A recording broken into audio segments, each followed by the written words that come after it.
At eto na nga mga kababayan, talagang umiinit na ang laban sa politika at tuluyan ng umiinit ang bangayan dahil kanina nga mga kababayan at mayroon na namang patutsada si Bongbong Marcos Jr. sa PDP laban. Akalain mo nasabihan niya yung PDP laban na takot sa alyansa niya at wala na daw pag-asa ang PDP laban. Aba, bago ka magsalita ng ganyan, humarap ka muna sa debate, kaibigan. Takot ang PDP laban, debate nga lang, hindi mo mapagbigyan. Di ba? At mga kababayan, siya po ang nagyabang, siya po ang bumanat, pero siya ang napagtawanan. Papaano kung hindi pagtatawanan? Mismong sarili mo, iyong kinakalaban. Pag-uusapan natin yan, mga kababayan, pero, eto muna, ha? Banateros ay hindi magigiba. Banateros ay hindi nag-iisa. Banateros ay kami walang iba. Banateros hanggang sa huli naming hininga. Yan ang banateros, walang inuurungan. Pag tama palakpakan, pag mali ay babanatan. Yan ang banateros, boses ng ordinaryong Pilipino. Banateros ay walang makakaawan.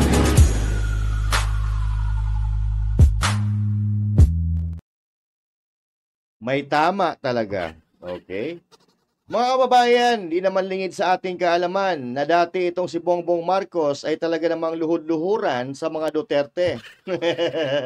Pero ngayon, nakaupo na siya sa Malacanang, wala na siyang pakialam. Pero bago natin pag-usapan yung mga sinabi niya doon sa rally, balikan muna natin ang kanyang mga pinagdaanan. Balikan muna natin ang kanyang kaplastikan. Balikan muna natin ang kanyang kasinungalingan dahil itong taong ito talaga namang kung mambudol, ganun-ganun na lang. Eto, noong panahon mga kababayan, ito ang kanyang sinasabi. President, idadagdag ko lang ang pasasalamat ng buong sambayan ng Pilipino sa lahat ng ginagawa niyo po para sa ating bansa. At para naman sa akin, magpapasalamat ako dahil alam nyo, Mr. President, marami akong natutunan sa inyo, lalong-lalo na sa communication. Turo sa akin, magsalita ng diplomatic at saka malumanay. Pero dito sa nakarang 2 taon, mukhang mas effective yata yung style ninyo. Halimbawa, dito sa issue ko, ako, ito yung sasabihin ko. All we ever ask from the media, foreign and local, is that you be fair in your reporting of us and understand the circumstances in which we have to exist. We want you to be partners with us in the effort of nation building. Parang mas maganda yata ito eh. Ayan, media, wala pakialam. Sabi nila ako daw pinaka-unpopular sa international press. Wala akong pakialam, putang ina ninyo. Ito naman, yung kung sa mga dayuhan na nagkakamali sa ating kasaysayan, ganitong paliwanag ko. It is very important that all Filipinos understand, especially the young, that the history of the Philippines didn't start with the coming of the Spanish. If anyone contends that, I would just have to. Pero ito yata yung naintindihan nila Our history books. Look at our history books noon sa amin. Who discovered the Philippines? The answer was Magellan. Anak na. Kung ako ang presidente noon, sampalin kita pag ginawa. Ito pa. Itong paborito nating mga EU. Ito yung sinabi ko sa kanila. To our friends in the EU, please respect the fact that the Philippines is a sovereign nation. But as such, although we disagree, we are always open to all your comments and observations as long as it is constructive through this effort of nation building. But it turns out, this is the language that they understand. Sila yun Sino? France, Britain. Tapos yung EU ngayon has the goal to condemn it. As again, I repeat it, fuck you. Kaya happy birthday, Mr. President. Happy birthday, my friend. Happy birthday, Mr. President. Happy birthday, my friend. Okay? And after the election, 2022 election, nag-iba na ang ihip ng hangin. Di ba? nakuha na yung kanyang kailangan. Kung noon, sunod-sunuran, plastik-plastikan, himod-puwet yan, ngayon, mayabang na yon, di ba? Oo. Talagang wala kang panama kay PRRD. Si PRRD nag-iisip yun. Ikaw, meron ka nun? Parang wala ka nun. Kakapulveron. Oo. Pulveron sa Goldilocks, ha? Sige. Napakita na natin mga kababayan kung anong klaseng pagkatao meron si Bongbong Marcos dati. Nung nagamit niya si Pangulong Duterte, okay. Nung nagagamit niya si BP Sara Duterte, okay. Ngayon, wala na siyang kailangan sa mga Duterte, oo, nag-iba na ang atake. Oo. Huwag kang mag-alala, baka ikaw na ang matake. So ngayon, mga kababayan, eto na ang sinasabi niya. Kalaban niya nga ngayon mga Duterte kasi nga, totoo naman na talaga ang gusto nitong mangyari, talagang magtagal sa pwesto at mapanatili ang kanilang kapangyarihan. Kaya ganun-ganun na lang ang galit niya doon sa kanilang sa mga puwet na kanyang hinihimuran. Gusto na niyang patalsikin, gusto na niyang paalisin sa Pilipinas. Kulang na lang, no? Papuntahin sa Mars ang mga Duterte para wala silang kalaban. Pero wag kang mag-alala, hindi mangyayari yan. Dahil itong alyansa mo na tinatawag, mapupunta sa iniduro yan. Iyong tandaan na iyong kayabangan, magdudulot yan ng iyak sa iyo pagdating ng halalan. So ito na nga mga kababayan. Panoorin po natin ang kanyang pinakabagong banat na talaga namang hindi masikmura ng taong bayan. Dahil siya po ay napaka-plastic, walang utang na loob, walang modo, at talaga naman na puro kasinungalingan ang lumalabas sa dila niyan. Bongbong Marcos, ano pang hinihintay mo? Magyabang ka na, parang ikaw ay amin ang mapagtawanan. Go!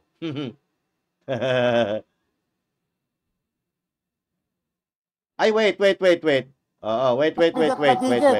Hindi pala nakasalang. Bakit po ganun?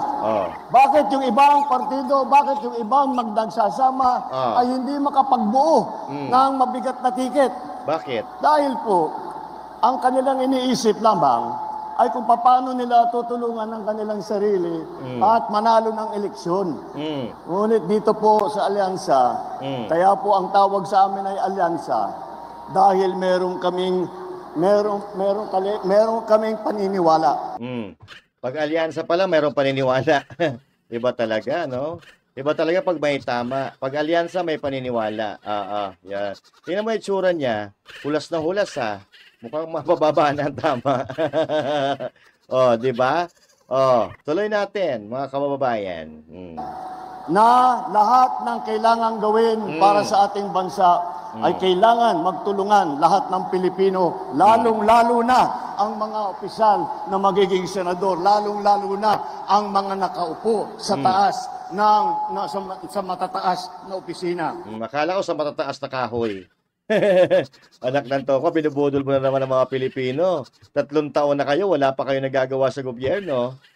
Tandaan mo na yung mga sinasabi mo, baka bumalik din sa iyo.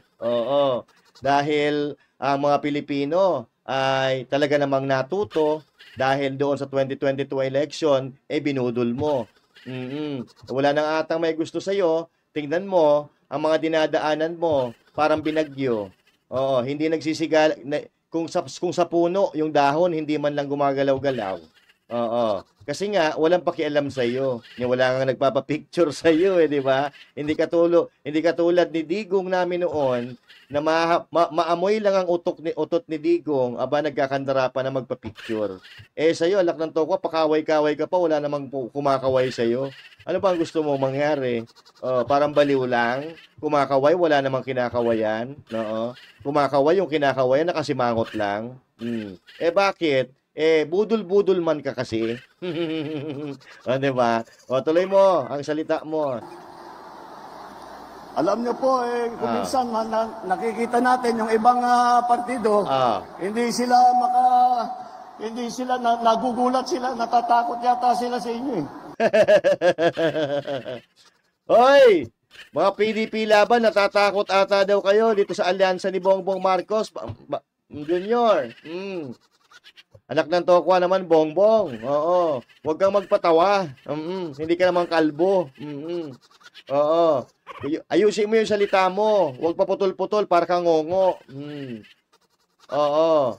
At kasi sinasabi natin, tigil-tigilan nyo na yan. Ayaw pa rin tumigil. Kaya ayan tuloy, nagkakandautal-utal.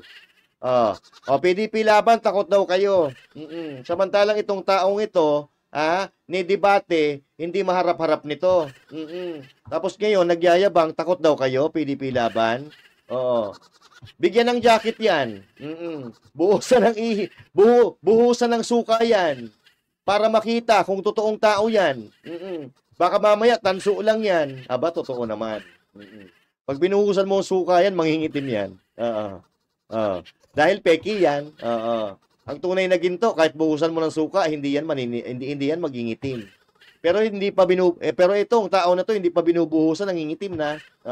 Lalo na pag binuhusan mo ng suka yan. Sigurado lilitaw ang pagkapeke niyan. 'Di ba? Tuloy mo yan, kaibigan.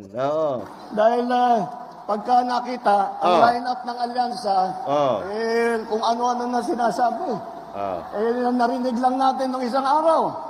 Kung ano na sinasabi, ha? Pag nakita daw yung grupo, yung alyansa, no? Natatakot ang PDP. Mamaya iho, ipapakita ko sa inyo, ha? Ipapakita ko sa iyo kung paano ka pinagtawanan ng tao. Sige, diretso. Wala daw pag-asa. Siguro, kanina wala silang pag-asa. Kaya papatay na lang sila ng 15 na senador. Ay, talaga, bagay. Ang hirap naman. Papatay. Tingnan mo. Gumagaya sila, mga kababayan. So, alam nyo ba? Gaya-gaya talaga ito no? Gaya-gaya talaga sila.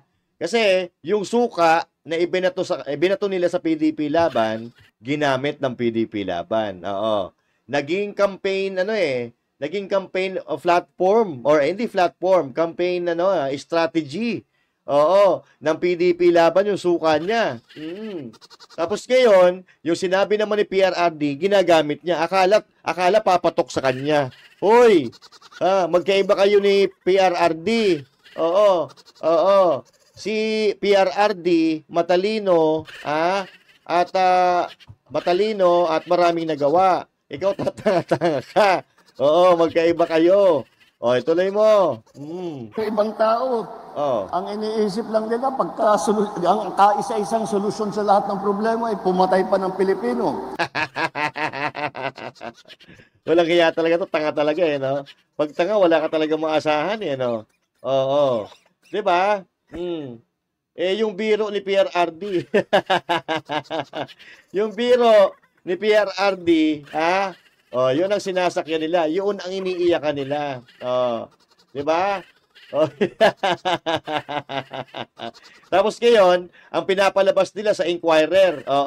Ito daw na sinabi ni PRRD ay hindi daw ito gusto ng mga Pilipino or hindi ito naka-align sa values ng Pilipino.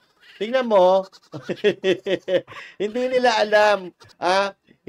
alam yung yung salitang rumor. Rumor tuloy. Hindi nila alam yung salitang humor, di ba? Kasi wala sila noon. Kaya nga wala pumapansin sa kanila kasi wala silang humor Si PRRD, punong-puno yan ng talino, punong-puno ng abilidad, punong-puno ng humor, punong-puno yan ng pagmamahal sa Pilipino. Eto mga to. Ano daw? Alyansa? Baka alkansya, ha? Baka hindi yan alyansa, baka nagkamali kayo ng spelling. Baka alkansya yan. Di ba yung alkansya, nilalagyan ng pera? Aba, naputsa naman. Baka alyansa yan, ha? Alkansya pala, ha? Ayusin nyo, baka nagkamali kayo ng spelling. Tuloy mo. Nakakapagtaka kung bakit ganun. Ngunit, maintindihan mo rin. Dahil kung ako nga, ay nasa kabilang partido, at itong mga ito, ang kaharap natin, ay mahihirap sasabihin ko, mahirap na kampanya ito, dahil mabigat ang kalaban. Mabigat ang kalaban. Mabigat daw ang kalaban, mga kababayan. Anak ng tokwa. Nagyabang si Junjun. Mabigat daw, ha? Mabigat daw ang kanyang alyansa. Aba, matindi. Ano to? Nananaginip ng gising? Ha? Tinatawanan ka na, nagyayabang ka pa. Tinatawanan ka pa. Sa bagay, oo. Makapal na nga na makapal na talaga mo ka, hindi na tinatablan yan ng tawa. Yung salita nga, hindi tinatablan yan yung tawa pa kaya. Pero basta ako, ganito lang, mga kababayan. Basta Kibuloy, ang iboto sa balota. Number 53, ipanalo natin siya. Yeah! Ayan. So, basta sa atin, yun lang tayo. Ipanalo natin siya. Ay, nawala tuloy. Nasaan na yung ano ko? Wait lang. Nawala yung ano natin. Picture natin dyan. Okay? Yan ang problema no? Pag may tama talaga, hindi alam kung ano sinasabi. Oo. Pagka may tama, hindi na alam kung ano sinasalita. Oo. Wala po tayong magagawa. Ganun talaga. Oo. Kaya nga mga kababayan, tayo ay talaga namang natatawa na lang dito sa mga pinagagawa ng mga politiko na ito. Piruin mo, ni isa wala pang no? Wala pang nagagawa ito sa mga pangako niya si Bongbong Marcos, tapos ngayon nagyayabang na naman. Hindi na natin maintindihan kung saan niya hinuhugot ang sobrang kakapalan ng mukha na yan. Oo. Pero mga kababayan, hindi na natin masisisi. Oo, kasi mahina nga talaga. Oo. Pag walang nagawa, pag wala tayong nagawa sa politika, pag wala tayong nagawa sa gobyerno, daanin na lang natin, Daanin na lang natin sa siraan. Oo. Wala tayong may paliwanag Oo.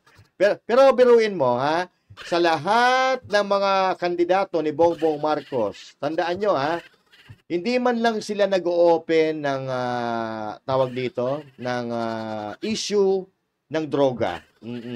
Hindi man lang sila hindi man lang sila wala silang pakialam dito sa problema sa droga sa Pilipinas. Wala ni isa sa kanila ang nag-o-open ng issue sa droga. Panoorin nyo yung kanilang mga rally-rally. Wala sila talagang pakialam sa droga. Niloloko nila ang taong bayan doon sa mga kayabangan, kasinungalingan, ni Bongbong Marcos Jr. Pero ito nga mga kababayan, may papakita ako sa inyo na kayabangan, kasinungalingan, at talaga namang ito ay credit grabber talaga ito si Marcos. Oo. Credit grabber talaga ito, at alam mo nga yung mga proyekto ni Pangulong Duterte noong kanyang administrasyon, siya nagkakat ng ribbon.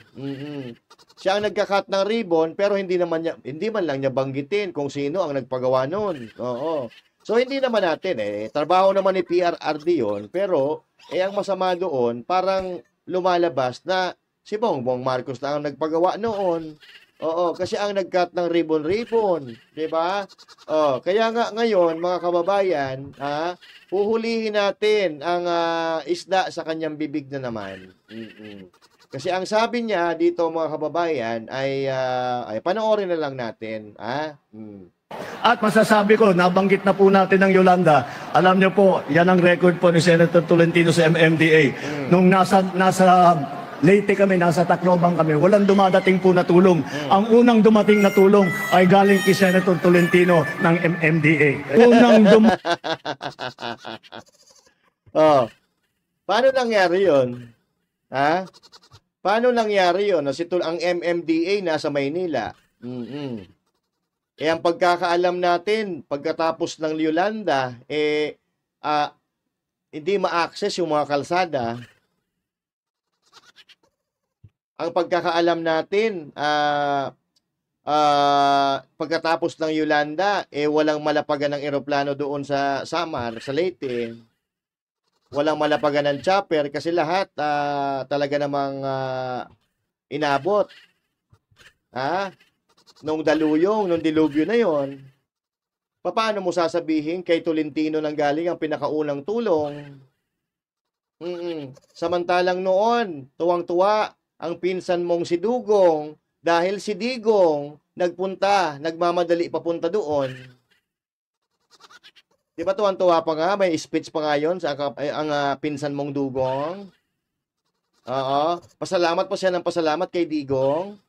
Tapos ngayon, yan sasabihin mo, Ugong. Tuloy. Mating na tulong ay galing kay Senator Tolentino ng MMDA. Pakita mo talagang malalim ang Parang malungkot siya. Hoy, Senator Tolentino, walang hiya. Bakit malungkot ka? Hindi totoo, no? Parang nagulat din siya, no? Bakit mo sinabi yan? Hindi naman ako yun. Si Digong yun. Kasama si Basti pa dun. Oh, malungkot siya. Tingnan yung muka. Oh. 'Di ba? Si Manny Pacquiao naman, parang nasa paksa. Kasi yung narinig niya parang sinapak niya sa mukha. Ayo. O, tuloy. mamahal niya sa taong bayan. Ayun. Ayan. Pero ito ang totoo. Wow, bayan. Oh. Paano makakapunta, si Tolentino diyan sa Tacloban, wala nga masakyan. Hindi accessible yung mga daan. Tapos sasabihin mo na una yarn. Parang mali ata ang iyong nalaman, kaibigan. Bongbong Marcos, nasaan ka ng mga panahon na yan? Ikaw ba ay kasalukuyan na nagtutulog-tulugan dahil 3 araw walang tulog-tulugan? Aba, mahiya ka naman sa iyong balat-balatan. Oo, dahil kahit makapal ang mukha mo, aba, tatablan pa rin yan. Dapat ng kahihiyan. O, eto na. O, ito ang tunay na kaganapan diyan sa Tacloban. Itong akong gipada, kung the other night, they were around, arrived Tacloban just this afternoon. Because they had to negotiate their way. And may na sila, nagdaman sila na. Atong 911 kompleto na cutter. So ikat nila hinay-hinay, nakaabot sila. I think we are the first, but I'm not saying that we are the only one who was helping. Si Basti.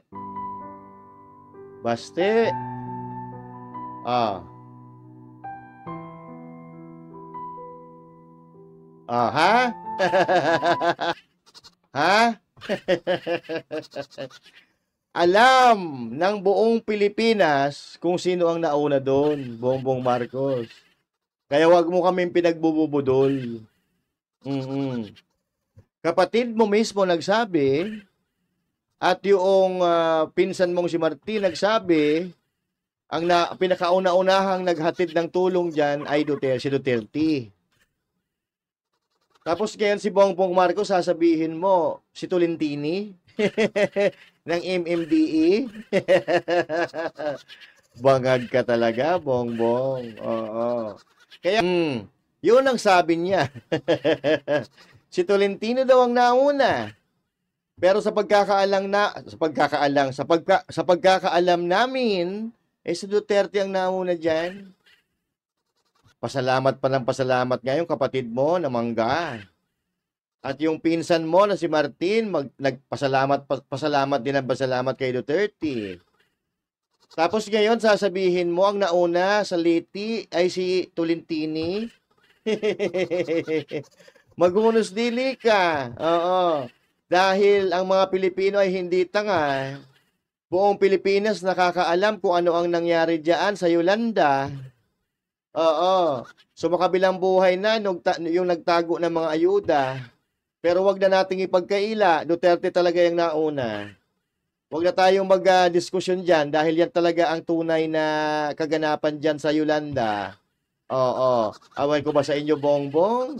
Kung saan ang gagaling ang kapal ng inyong mukha. Kaya naman dyan sa Davao. Oo. Salita ka ng salita, pero iba ang binibigkas nila. Ano nga ba ang binibigkas nila? Oo. Pakinggan natin at sila na mismo ang magsalita kung ano talaga ang gusto nila. Eto mga kababayan, panoorin natin ang kanilang mga sigaw diyan sa Davao. Yan, ito. Ayan na.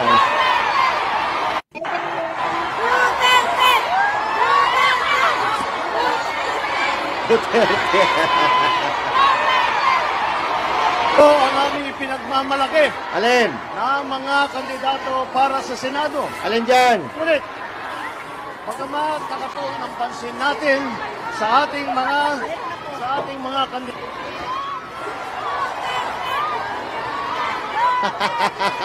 Nagkabulol-bulol na. Oh, bakit? Oh. Anong pakiramdam, Bongbong? Ha?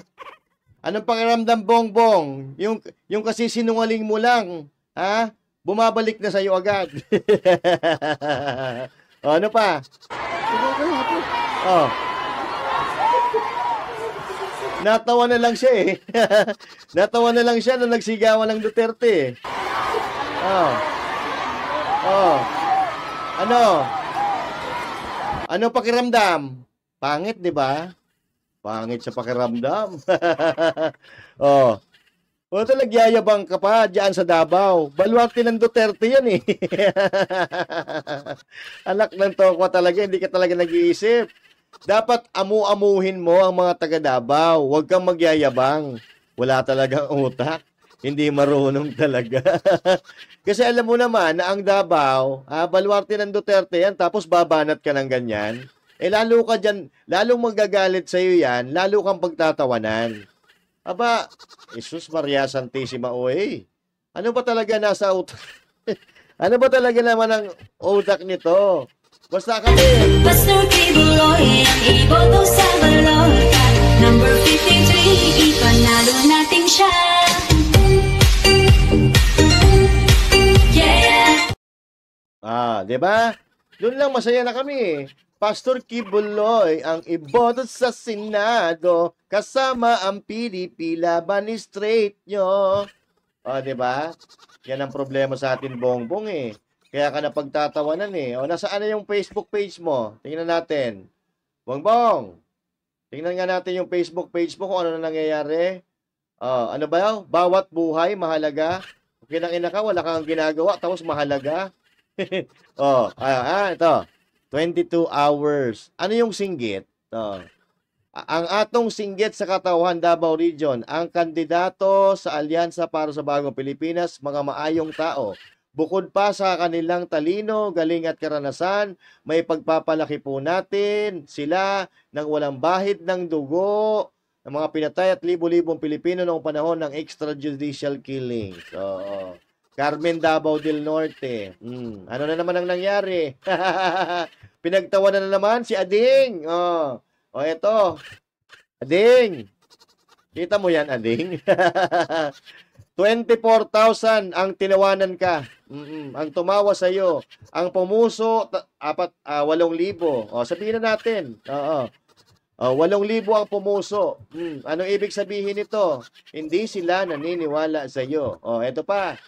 Baba pa natin dito. Sabi pa niya dito. Sabi ni Bongbong Marcos kahapon, trabaho, barato pagkaon, ug tabang pinansyal ang ating dala sa Davao Region. Kinang-inang yan. Anong tabang yan? AKAP? COMELEC. Akala ko ba walang kandidato na pwedeng lumapit sa AKAP? Ayan. Hindi lamang pantawid gutom ang kailangan ng ating mga kababayan, kundi tunay na pagkataong umasenso upang makatayo ng may dignidad. Putang ina, may dignidad ba to? Sabi niya dito, una pa lang kasi nungalingan eh. Trabaho, barato ang pagkaon. Kinangin mo, mahal-mahal ng bigas, barato pagkaon. Ulul ka ba? Sige, baba natin. Ito. Ito malinis po, sabi niya dito. February 14, araw ng mga puso. Sabi niya, malinis po ang record ng Alyansa para sa Bagong Pilipinas. Wala sa kanila ang kasabwat ng pag-aabuso, binulsa ang sako-sakong pera. Pinagsamantalahan ng pandemya, ibinugaw ang ating bayan bilang isang sugatan ng mga dayuhan. Saan? 12-0 nyo daw I-12-0 nyo daw. Tapos, ito lang naman. Kita nyo yan? Kita nyo to? 51,000 ang tumawa sa iyo, Ginoo. Ginoo ko. Oh, pinagtatawanan ka tapos may kapal ng apog ka pang magyabang. Oh, bakit? Ayan, 51K, tinawanan ka. 7,400, nilike ka. Anong ibig sabihin yan? Mas lamang ang nabubwisit sa'yo, hindi naniniwala sa'yo, pinagtatawanan ka, kaysa sa may gusto sa'yo. Eh baka yung nag-like na yan, mga troll farm pa yan ninyo. Oh, wag nyo kami pinaglululoko. Dahil ang mga Pilipino, hindi utak ba, oh? Oo. So kung dito mga kababayan, yan sa reaksyon ng ating mga kababayan, tapos na ang laban. Huwag lang mandadaya yan. Kasi kung reaksyon at reaksyon lang naman ang pag-uusapan natin, ito ang mga kababayan ay manifestasyon ng paglubog sa Inodoro ng Alyansa o Alkansya. Oh. Kaya, eto, natutuwa ako dahil natututo na ang mga Pilipino. Dahil dito sa pinapakita ng ating mga kababayan, talagang hindi na sila mabubudol muli. Okay? Patuloy po natin yan, mga kababayan. Ibauna po natin sa limot ang mga politiko na hindi natin napapakinabangan. Ibauna po natin sa limot ang mga politiko na puro pangako pero walang gawa sa kasalukuyan. 3 taon na sila dyan, pero ano ang nararating ng ating bayan? Puro kahirapan, mahal na pagkain, gasolina, at kung ano-ano pa. Tapos magdadagdag pa tayo ng mga katulad nila. Wag na, maawa kayo sa ating bansa. Ayan mga kababayan, kayo na po ang humusga. Ano sinasabi ni Bongbong Marcos? Takot ang PDP laban? Matatalo ang PDP laban? Sa tingin ko hindi. Kasi kung tawanan ka, parang gusto ka nila lang isuka. Tama naman talaga. Team Suka versus sinusuka. Dahil base sa mga tawa ng nandito sa social media, maasim na maasim sila. At ayaw ka na nilang makita at pinagtatawanan ka na nila. And once again, mga kababayan, this is Master Judeus and thank you. God bless you all and to God be the glory. Good vibes everyone. Magandang Lunes po sa inyo lahat. Goodbye.